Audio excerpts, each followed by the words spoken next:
place. What led us to Sooke was I met my partner. We were coming out here every other weekend, essentially, to go dog hiking, to go hiking in general, to visit the breweries. So we were lucky enough that our landlord at the time was going to increase rent. So we were considering what should we do. We looked into the possibility of maybe we should see about buying something. Lo and behold, Sooke was affordable for us, and we viewed it as we're here anyway all the time. Let's just make that move. And both of us, she grew up in a small town in Ontario. I grew up in a city in Calgary, a city in Alberta. But this has the feel of both of those for us, so we felt really right at home. So, coming from the city, did you think you were a city person coming to a small town? Are you at heart somebody who likes bright lights or the small town vibe? I've lived in cities as big as 9 million, and I've lived in cities like Calgary, which is like 1.2, I believe. I've also lived in small areas. The more I've lived in bigger cities, the more I've recognized I'm not a city person. I'm not sure if it's the pace of the city itself. I'm not sure if it's the overall attitude of a lot of people in the city. It's just not for me. I like the convenience to a certain degree, but even I'll acknowledge in a big city, I rarely went outside 6 blocks because didn't need to. So I don't need to be in a city. You grew up in Calgary. You were born in Calgary and grew up there? No, I was born in Hinton, which is a very small town north of Edmonton. So I think that right now the population of Hinton's maybe 4,000 people. But I grew up in Calgary for the most part since I was 1.5. And what kind of kid were you when you were growing up in Calgary? Well, my mom would say, you can ask her, she's in Langford. She'd say that I was just perpetual emotion machine and running around. Read a lot of books. The neat thing about growing up in like somewhere like Calgary is like it's so bitterly cold during parts of the year that you are forced to be indoors unless you're like a skier, which I'm not. So it was a lot of watching movies, reading books, kind of learning about things that way, and that kind of set me down an academic path originally because I was used to reading and I was used to analyzing things and kind of drawing comparative analyses. And when did you leave Calgary for the first time? I moved out of Calgary for the first time, I believe 2008, no, 2009. How old were you? Late 20s. I moved to Chicago, and I was there for about 6 months before I moved back to Calgary. Wait, I was in Japan for a year now. This is so long ago, it's hard to even remember anymore. It means you have a good lifetime of experiences. Curiosity, what did you do in Japan?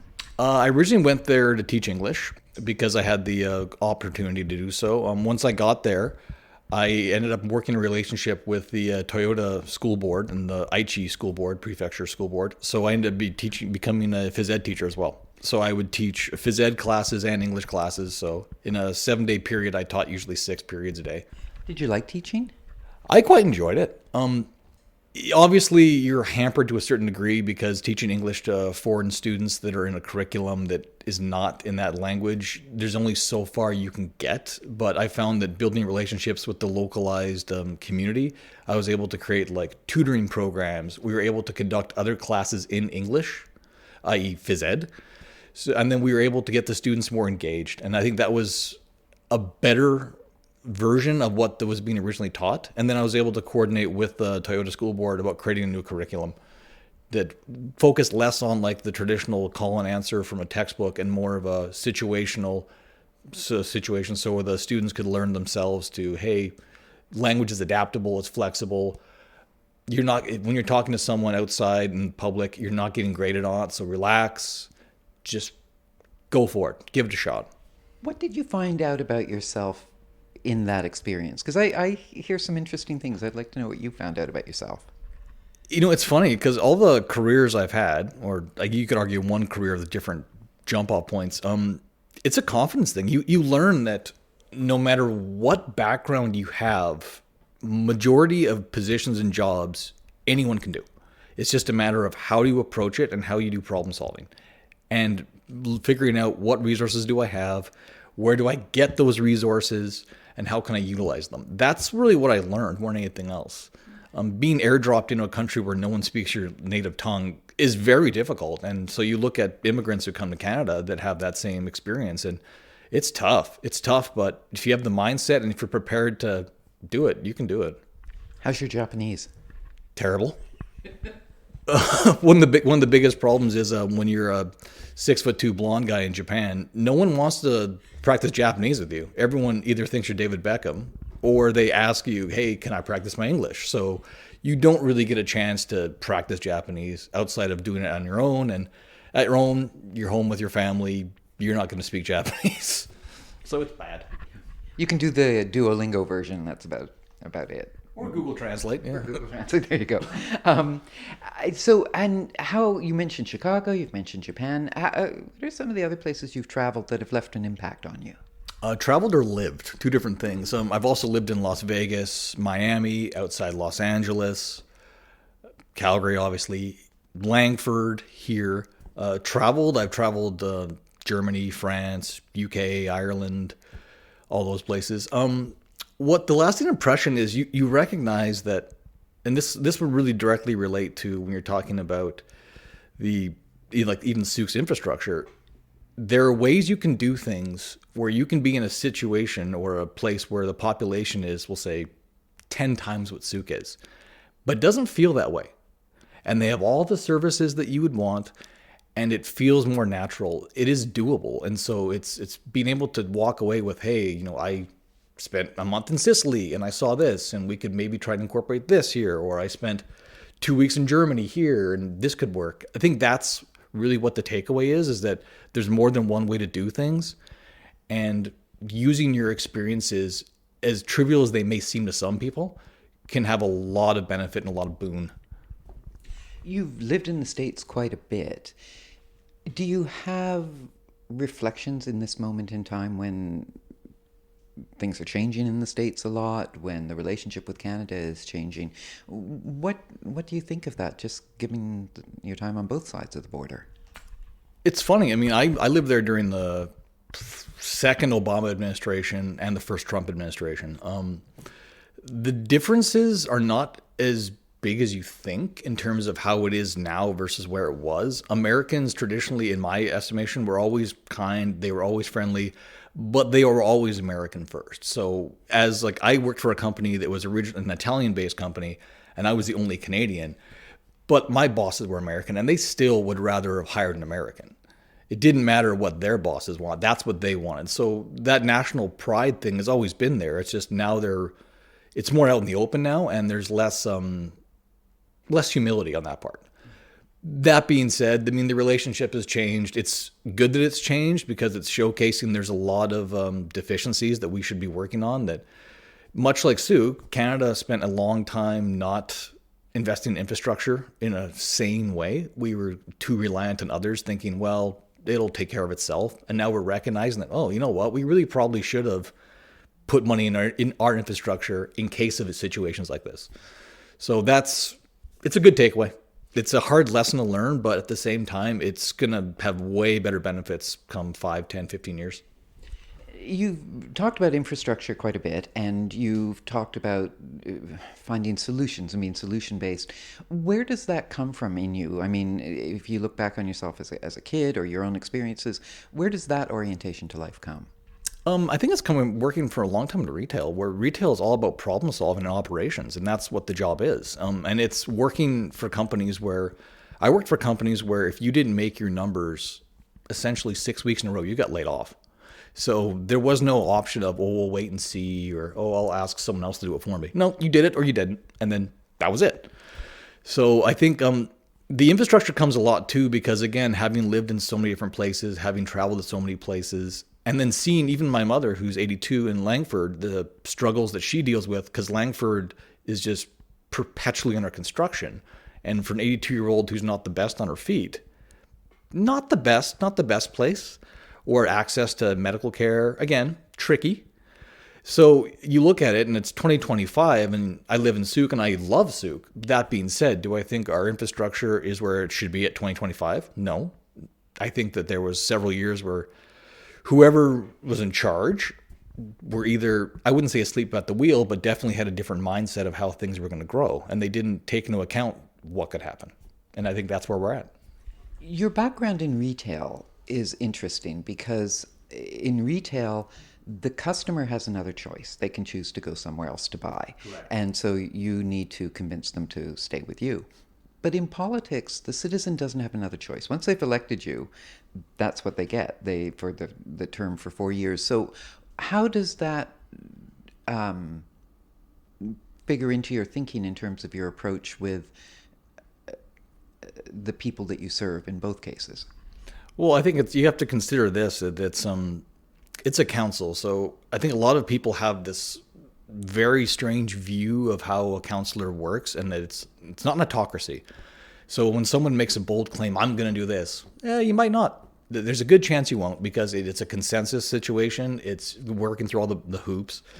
So retail, the difference is that you come from an environment where you're promoting a service or a product, but you're working on individual customer bases, and every customer is different and has a different motivation for what they want, has a different ask for what they want, has a different expectation for what they want. And so it's learning how to basically figure out, okay, here's what we can offer to everybody that'll work. Here's what we can offer specifically towards certain groups that will work.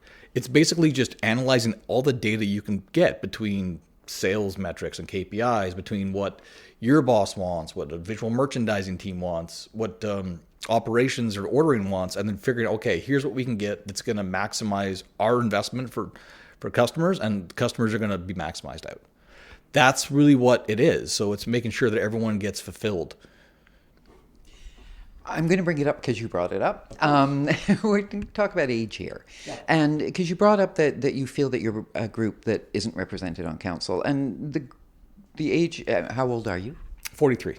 And so many people in your age group feel that they are underrepresented everywhere and so on.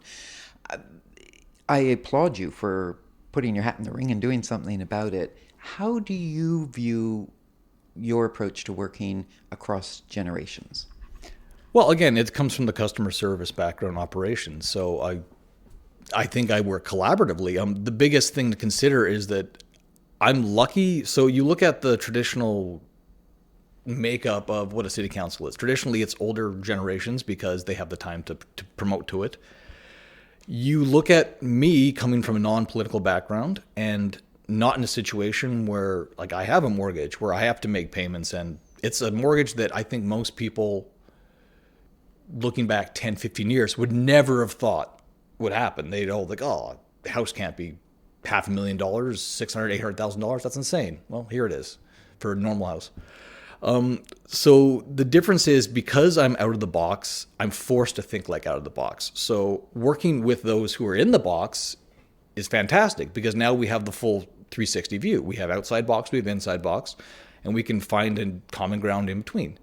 So working with those generations is easy, because the biggest aspect is also listening. They have a lot of experience they can bring, but I can be advocating, look, here's the actual issues that are affecting this group. Did like most generations did not have to work potentially 2-3 jobs to make ends meet. They didn't. Or even if they did, they had access to healthcare, which we currently do not. At least not in my situation. I'm pretty willing to bet that most people in my age group do not have a family doctor. Or access to this or that, or knowing that CPP contributions, there's a good chance I'll never collect on them. I'm paying into them, but I'll never collect on them, and I'm at peace with that. But so that's the aspect that I think really comes into play, is that my age group is bringing forth, like, hey, like, these are problems that are potential problems right now, but could be problems down the line, and I think they should be looked at and given more validity than is currently occurring.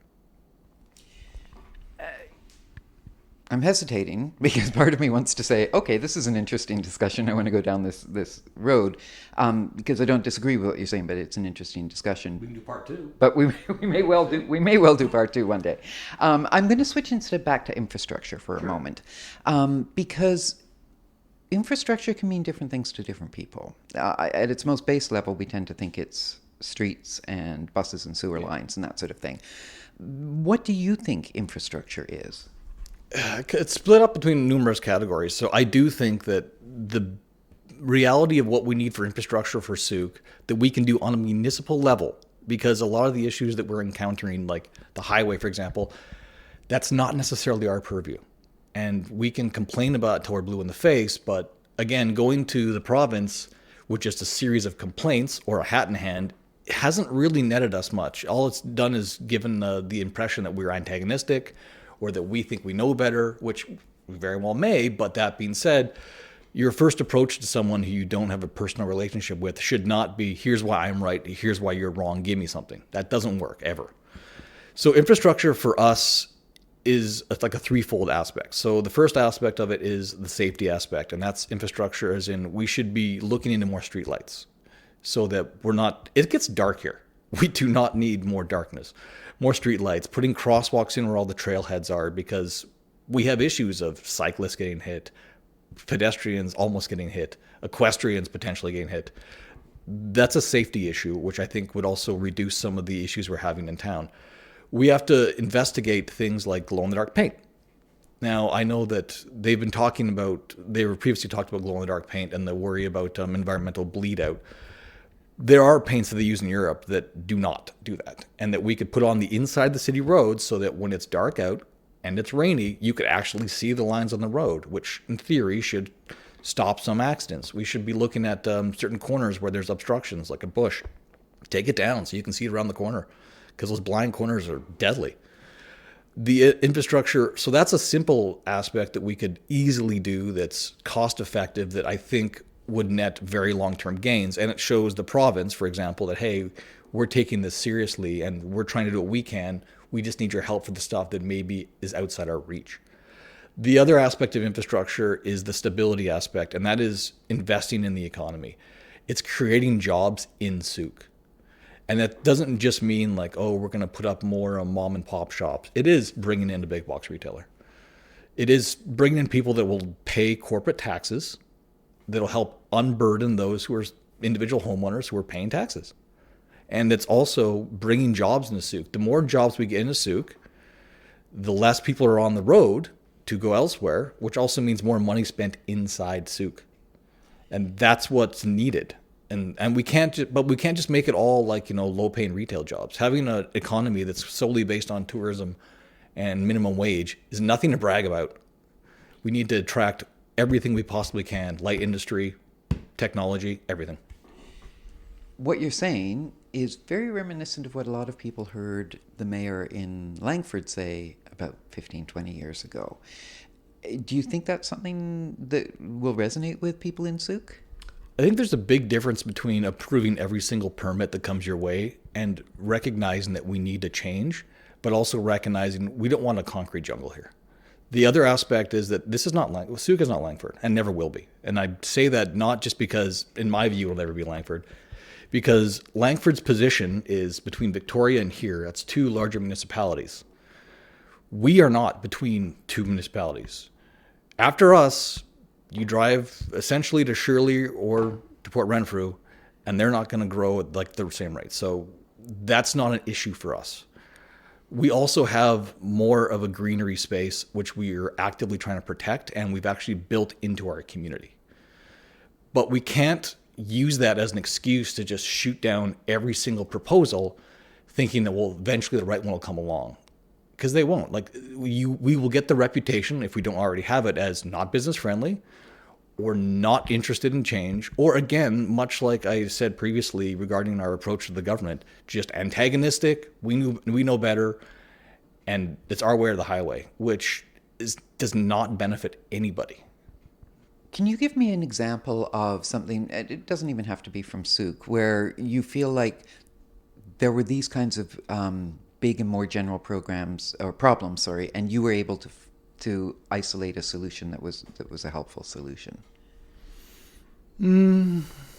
Sooke has got really unique issues in the sense that, again, it doesn't have a lot of commercial development. There's opportunity for doing so, but for whatever reason it's been stalled, be it council couldn't agree on it or there are conditions to it. So it's hard to say about the unique things because every situation is unique. Again, you can really just look at the case failure studies. So you look at like Langford again, it worked short term for them to build. Now they're suffering for it. Now they have no green space. It's all concrete.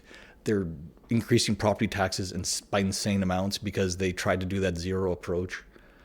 You look at other places, Saanich, Sydney. Sydney is evolving probably at a better rate in the sense that you find that there's more interesting things popping up in Sydney from a commercial point of view, but it's still maintaining the charm of Sydney, which I think is crucial to any community. You have to maintain your charm and recognize, hey, this is where we come from. We're going to keep a large aspect of that. We're just going to kind of modify it so it's more palatable to the general masses. So I can't answer that one realistically. All I can say is that you look at the failures and you look at the successes. And the success would be like Colwood, like taking the initiative of, okay, and we're just going to get a doctor's office. We're going to make them municipal employees. That's something that we should be looking at, because obviously the medical center here is stalled, or if it hasn't stalled, whoever is doing the follow-up has not been doing it. So we have to look at the opportunities to use nurse practitioners, to try and get doctors. In the meantime, we should be advocating for our first responders, because theoretically, you look at it, our fire department are our first responder unit, which means they're doing double duty. They're doing the first responder aspect that an ambulance service would do necessarily, and they're doing firefighting. So we have to try and double tap those resources and be like, okay, let's get paid for the two jobs we're doing, not just for the one. We talked about infrastructure, but the other big kind of concept for any municipal politician is community. And what does community mean to you? So you look at the core makeup of Sooke. I don't think the youth have what they should have. I think that we have some venues for them, but not a lot. Same with seniors. And I think that's one of the biggest aspects of community. It's the young and the old. It's the bridging the two. The in-between, we're the ones who work. We're the ones who go to a restaurant or go to the brewery. But for the most part, we're at home or we're working. So I think there has to be more things for youth to do, be it a youth center, be it some kind of attraction, so that they're not going into Langford to do extra stuff and they're keeping their money here. For the seniors, I think we need more meeting places, more spaces for them so they can interact with everyone, because they have very valuable insight and we should be utilizing it. But right now, between the infrastructure being, the town is not overly walkable, between lack of sidewalks, between lack of crosswalks, again, lack of lights, street lights, not stoplights. You find that they're probably more hesitant to go out in the community because of that, because it's a safety issue. And so what we're finding is that you're not getting that intermingling between the generations, and that's critical to going forward, because you learn from your mistakes, and they're the ones who were there who got to see them, and they can help tell you, hey, this is what happened last time. You might want to reconsider. When you've lived in all of these different places, have you found differences between what they thought community was? Oh, absolutely. You go to Japan. Japan's community is far different than here. America is way different too. America, they've been raised on every man for themselves. So as much as there's a sense of community, the reality is they still believe that, but ultimately one person will be at the top. So they'll be working together only so far as it doesn't directly impede their primary motive for themselves. Japan's the opposite. Japan is, when you're working, if one person's going to stay late, everybody stays late, even if you don't need to necessarily, because it's the support mechanism. Canada it's an interesting mix, because you have imports from all over the world, so different worldviews. So it's a bit more muddled. But I think in every country I've been in, be it lived, visited, or someone I know from there that we get along with, I think it's more a matter of the elderly are viewed as people that have a lot of good things to say, but are at the same time marginalized generally by the overall area. Again, like if they can't walk somewhere, then that's kind of marginalizing them. You're not making it easy for them to go places, so they're not going to. And the youth are the same thing. I think the youth are, again, they're at the forefront of new ideas. They're the ones who are, especially now with the generations, intaking more and more data than we ever could. And I think that there's something to be said for listening to their opinions, because their opinions also tend to be on the forefront of ethical and moral concepts. For youth, other than a youth center or a place to hang out, so what one idea would you like to bring to council to help youth in Sooke? I actually would like to see us to have a satellite trade school out here. I think you look at the current situation for those who are in high school or just leaving high school and say they want to go in the trades, they're fully reliant on if there's someone in Sooke that's willing to take on an apprentice. And otherwise, guess where they're going? Camosun, they're going into Langford, they're going into Victoria, which means they're spending money in Langford, Victoria, which means they're taking the time to commute to Langford, Victoria, which means also down the road, they're probably less likely to stay in Sooke because they're not used to Sooke anymore. Sooke is simply where they go sleep. So I think if we could get a trade school, like a satellite campus out here that would cover all bases, be it electrical, plumbing, carpentry, I think it'd be fantastic. And I think that we would have a new generation of builders, a new generation of tradespeople in Sooke that could help. And that would also create jobs. And I think that would also further development because we'd have that core team already here. So that's something that I would really like to see happen with Sooke, with the youth. So you've talked a lot about your vision for growth for Sooke. The economy, world economy, is a little more unstable right now. There's no doubt about that. And there are realignments happening. We're not entirely sure how all of that's going to shake out. I don't think anybody could tell you with certainty what's going to happen. If things slow down in the economy, what would you envision for Sooke? So define slowdown. You look at traditional slowdowns and what happens, like if you're talking like a Great Depression recession, what happens generally is general public works are created to create jobs because the majority of people in any economy, they're like the middle class is generally support everyone else to a certain extent because they're the largest group and they also pay their largest share. So realistically, if an economy slows down, and again, this ties again to Sooke in the sense of if Sooke still has the mentality of we're going to have niche retailers, we're going to have baristas, servers, retail, and essentially tourism, then that's going to directly affect us, and we're going to suffer the brunt of it, and we will probably see an exodus of people that either can't afford to live here anymore or that need to commute for work, at which point they'll decide, well, I might as well live closer to work. So that's the worry. If we can diversify our economy in such a way where, again, we're attracting more stable industries, and again, that does come from a retail side like big box. Like, let's be realistic. A Best Buy is probably more stable than someone that wants to open up a small electronic shop. So if we can bring that in, if we can encourage industry to come out here, not heavy industry, because heavy industry destroys the environment around it and generally breaks laws in some degree. If we can encourage light industry, and if we can encourage professionals to come out here, in whatever field that is, we can build a diverse economy where we have people that are paying into the economy, they're offering services that are more unique, that people don't have to commute to Langford for. Money will stay in Sooke, and then we should be able to use that to help insulate ourselves and forward some capital projects going forward. And I think that also involves working with the Sooke Nation to come up with some creative new projects.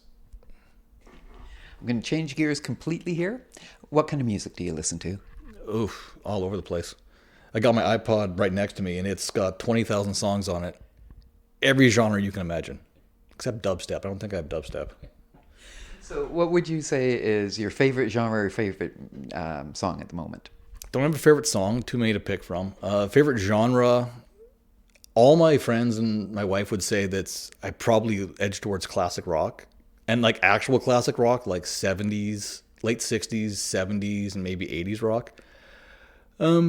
Yeah, it's all over the place. If I hear something I like, I'm into it. The last song I remember listening to on repeat for a long time was probably Putting Out the Fire with Gasoline by David Bowie from Cat People. And that was probably like a year ago. Well, on that note, I'll say thank you so much for giving me the time to talk with you today. I've really enjoyed it. Well, thanks for having me. I'd love to come back. I can also do movie reviews. I watch a lot of those. We'll see how your political career takes off, and we'll talk later. Thanks so much for this, Shaun. Thank you.